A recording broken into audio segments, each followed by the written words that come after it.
guys, how's it going? Welcome to my video. I hope you've had a good league start, and this is my Spectral Shield Pro Max Block Gladiator that I said that I would league start with.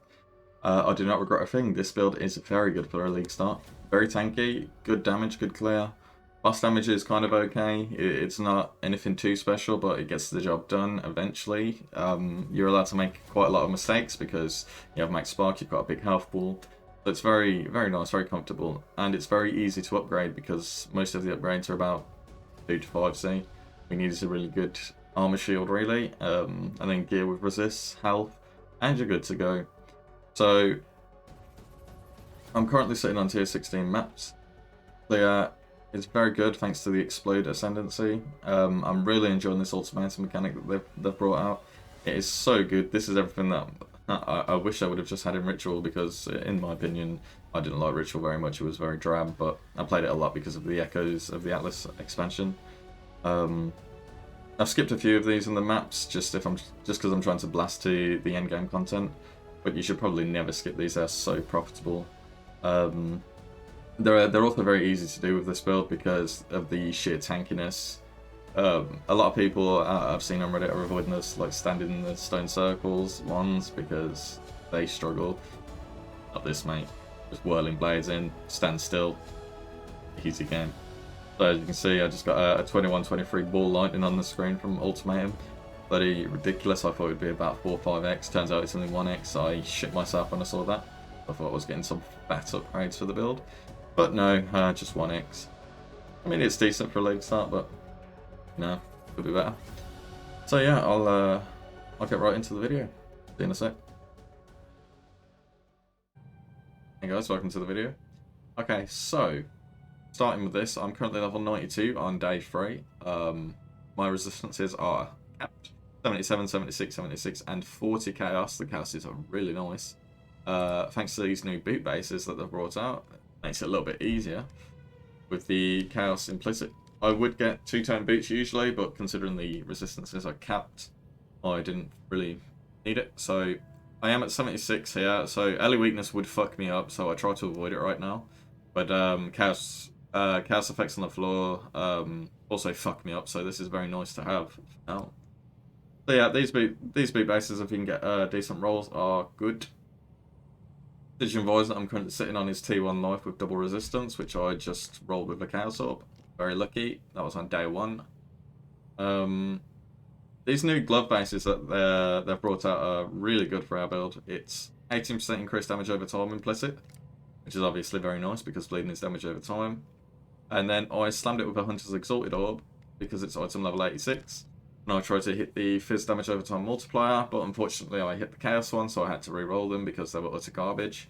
And I hit this with a couple of essences, and it's missing the damage over time multiplier mod, but for now it's a bit expensive for me to try and roll for Fizz damage and Fizz multiplier, so I'm just leaving it as is because those are quite nice with the tier 1 Chaos Rares, the open prefix for the life, Fizz, and obviously Intelligence is really good for the build.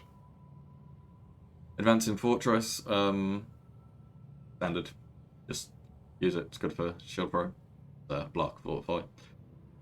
The shield I got, it's very good. 1938 armor. If you look at the item over there, it's 69. I got this as a drop in Act 10 on the first day with those stats on it. So I thought I could upgrade this by now, but I haven't come across anything better than this. So I think I'm probably just going to wait for the Shaper base, the Shaper Colossal Tower Shield base, so I can try and roll with a Deafening Essence of Dread for a better armor roll, and then hopefully hit Recover Life on block, which is mental for this build because 75 block. I'm currently using in Presence. I bought this for 70 chaos and anointed it with Growth and Decay for more damage because my damage was a bit lacking. I did this after the Sirus fight, so you don't like really need it, but it helps a lot. Your damage is quite low, so if you don't know mechanics, you might struggle to kill Sirus and such. But if you know them, it should be a breeze. So for the rings, I'm using 2 steel rings just with added Fizz essences on them. As you can see, 12 to 20 there. That was a Deafening, and this was a Shrieking. A little bit of resist and crafted max life on both of them. These are just filler for now. I would like to upgrade one of them to vulnerability on hit, and then I can replace this and drop the vulnerability and blasphemy setup. I currently have 1 slot free here, but I'll go over that in a bit. And for the helmet, I'm currently using just this that I got from a Jun Unveil. It rolled like this, 38 in, 38 dex, life. And then the new Unveil is pretty strong with 16 to 20 chaos and fire. So I just thought, that's why I use it. So yeah, that goes over the gear. For the flash, just standard stuff, just immune to freeze, immune to bleed and corrupted blood, immune to burn. This doesn't have anything on it, and neither does this. So, onto the skill tree. Pretty much from the video that I said, the video where I showcased the build in 3.13, where I would be starting with it, not much has changed. I've already got the cluster jewel set up over here. This is new, Veteran Soldier, 3.14, this was added.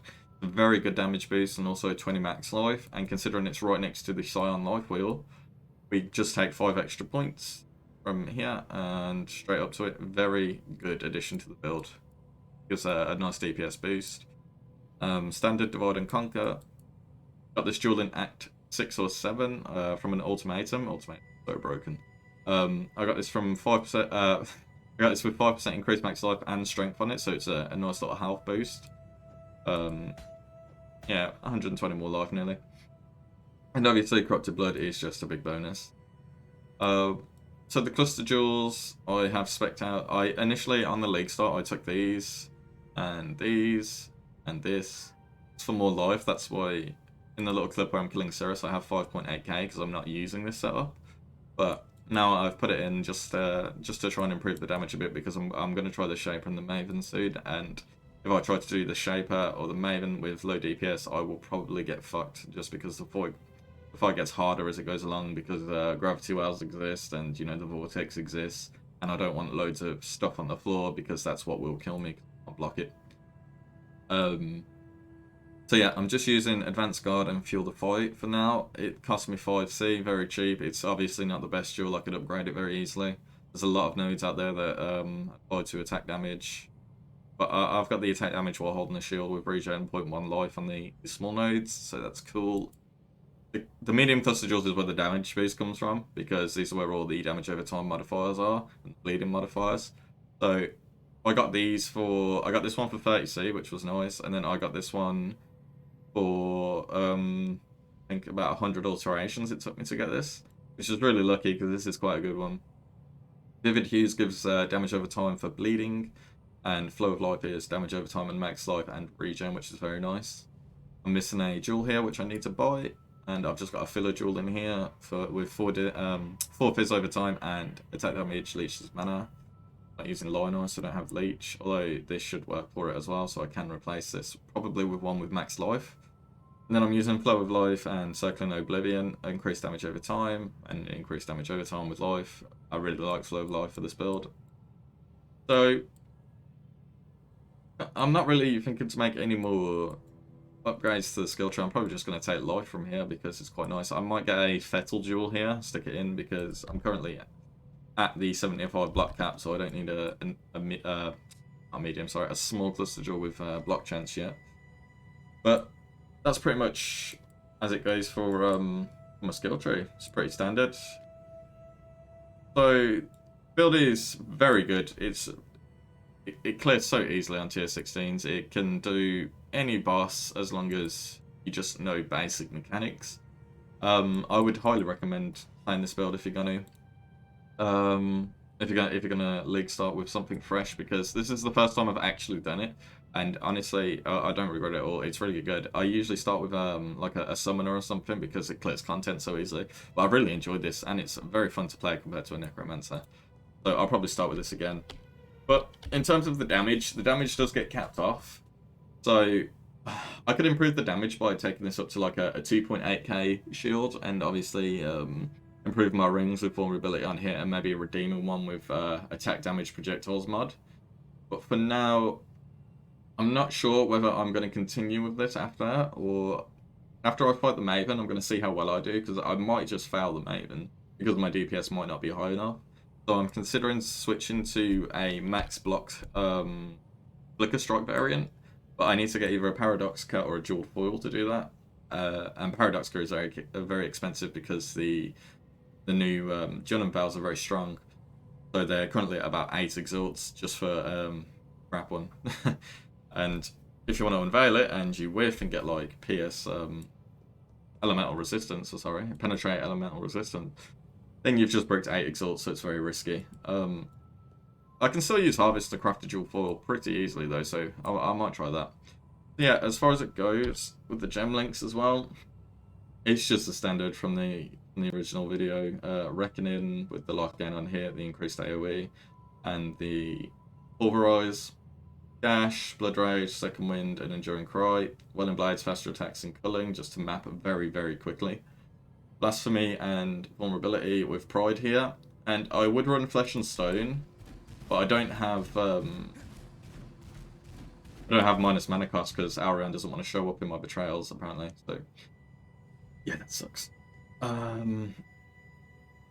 So yeah, if I was to reserve the Flesh and Stone, it would take 35% now, so my mana would probably be down here, and I'd probably struggle to throw my shields. I could technically put Life Tap in, I guess, and that might work, but I'd probably lose some damage for it. So I'm using Deadly Ailment, Spectral Shield Throw, 21-23, which I got for 5 Chaos Orbs, by the way, so super cool there, because no one pays SST. Swift Affliction, Unbound Ailments, Vicious Proj, Brutality. Standard stuff. I don't have any gem cutters, and Harvest doesn't really show up, even though they improve the rate significantly, apparently. War Banner and Stone Golem, which I'm just using as a filler. I'm going to put Custom Damage Taken with Morton Shell in there soon, and I'm just leveling up an Empower with 0 quality, which is going to take me years. And yeah, that's pretty much it for right now. I'm planning to kill the Maven, probably. Well, I say kill the Maven, she'll probably beat my ass, but I'm planning to try the Maven in the next day or two. I'm running Haywire Camlet because I'm running the Betrayal.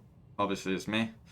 So I'm running the Betrayal because Betrayal is insane for profit. I've made quite a bit off it already, probably about 6 or 7x. And also, I've been running Heist. Just these blueprints, 1 wing, and I've probably made about 400 or 500 C off of those just from 1 wing blueprints. I haven't unveiled them, revealed them or anything, because if you run a Heist on like the first or second day, usually these things are worth loads because nobody has any replicas, nobody has any alternate quality gems, so it's really easy money. So I ran those, and that's pretty much how I took my build off from the start. Yeah, I think I've covered most of what I wanted to say for this video. Yeah, so I hope you enjoyed it, and I'll catch you on the flip side.